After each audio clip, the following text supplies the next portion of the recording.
Sy teny Randriana Solonaiky no kandida filoham-pirenena voalohany natolotra olom-boafidy sy antoko politika maromaro.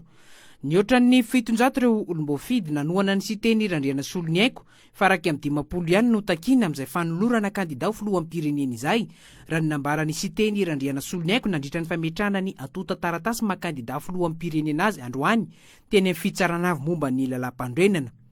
Tokony tsy maintsy ataony ny fifidianana raha araky ny lalàna fa tsy mahasoa ny malagasy ny tetezamita hatramin'izay. Na dia teraka resabe ny teo anivon'ny senisy ny fitsarana avy momba ny lalam-pandrenana dia tokony tsy maintsy atao foana ny fifidianana raha ny nambarany sy teny Randriana Solonaiky.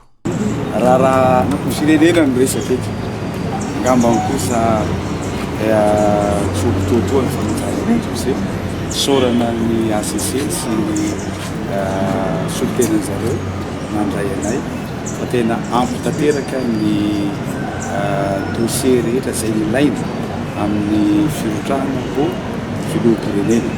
Fa nisy zavatra nampiavaka azy. Inona moa ny zavatra nampiavaka azy? Zavatra nampiavaka azy dia za tokony kandida voalohany natolotry ny olom-boafidy sy natolotry ny antoko politika maromaro koa izay lazainy lalànatsika zay zavatra.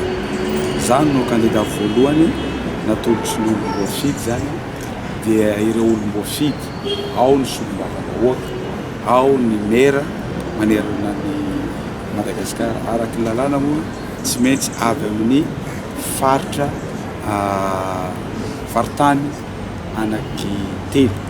Fa raha nisany dia tany amin'ny 700 izahay no tonga tao misoratra anarana daholo fa ny lalàna moa miteny hoe tsy maintsy 150 ihany no ampidirina hanolotra azy zany dia tsy maintsy zay moa tandalàna manara-dalàna akory atao fa ireo olom-boafidy 700 zay tonga teto tany dia tsy afaka nanolotra izy rehetra fa ireo zay miteneny lalàna ihany, isa zay miteneny lalàna ihany. Raha ny lalàna aloha dia ny fifidianana dia tsy maintsy hatao satria tapitra tanteraka ny fotoam-piasan'ny filoha am-perinasa amin'izao fotoana izao.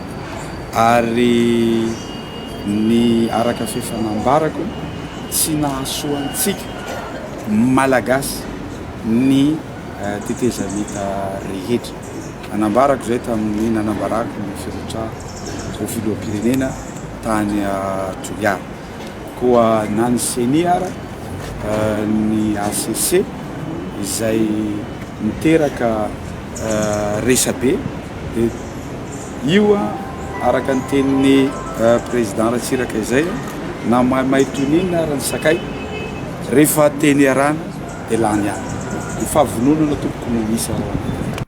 Nitondra ny heviny tamin'ilay fanambarana nataony avy eo anivon'ny fitandronan'ny filaminana omaly voalohany volana septambra sy teny Randriana Solonaiky nambarany fa manao politika ny mpitandro ny filaminana. Tsy zavatra mahagagy reny. Tamin'ny 2018 dia fefananao an'ireny déclaration reny ireo mpitandro filaminana teto a Madagasikara.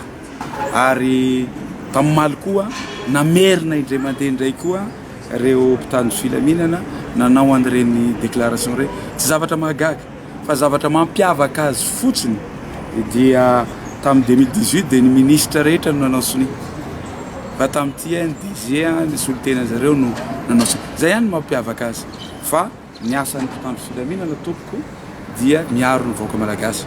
Fa ny irariako mba tsy hiditra resaka politika zay hita amin'izao fotoana izao fa misy ireo mpitandro filaminana fa manomboka miditra amin'ny resaka politika miteny izy fa baiko.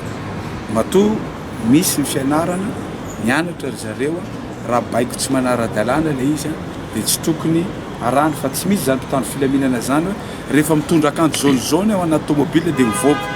Rehefa mitondra akanjo jaune ao anatin'ny bus dia tsy mahazo mandeha ilay bus. Rehefa mivorivory ny akanjo jaune dia aparitaka. Dia tsy mety zay zavatra zay. Amin'izao fotoana izao dia efa manodidina ny 10 no kandida nametraka